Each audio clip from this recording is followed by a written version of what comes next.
নমস্কার, জয় মাতারা। আমি অ্যাস্ট্রো হিমাংশু ভাগ্যের দুয়ার থেকে আপনাদেরকে জানাই আন্তরিক শুভেচ্ছা, ভালোবাসা। আজ আমি যে প্রেডিকশানটি করতে চলেছি, জাতকেরা হলে ডান হাত এবং জাতিকারা হলে বাঁ হাতটিকে লক্ষ্য করুন। আপনারা দেখতে পাচ্ছেন এইটা হচ্ছে আমাদের বুধের আঙুল। এই বুধের আঙুলের নিচের দিকে এটা হচ্ছে বুধের ক্ষেত্র। তা এই বুধের ক্ষেত্রের নিচের দিকে দেখুন একটা বিবাহ রেখা আপনারা দেখতে পাচ্ছেন, এবং বিবাহ রেখা থেকে দেখুন একটা শাখা রেখা এসে এই যে আমাদের এই যে ভাগ্যরেখা, এই ভাগ্যরেখার সঙ্গে এখানটায় ক্রস করে গেছে। ঠিক আছে?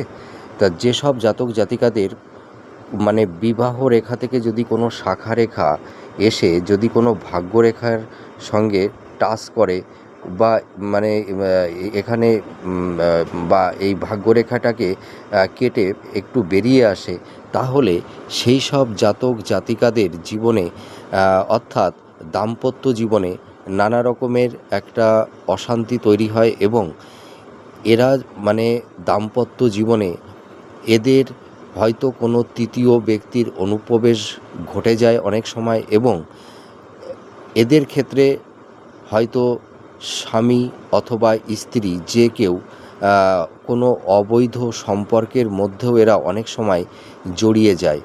আপনারা মিলিয়ে দেখুন এই প্রেডিকশানটি কতটা আপনাদের সঙ্গে ম্যাচ করছে।